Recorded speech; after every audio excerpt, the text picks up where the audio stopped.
দুঃখের রাজ্যে বসত করি, দুঃখে ভরা জীবন,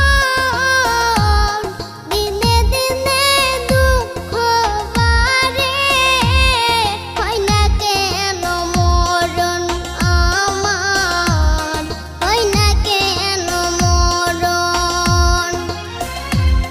দুঃখ যদি বিক্রি হইতো আমি হইতাম ধনী, আমার কাছে আছে সই গো দুঃখ নামের খনি।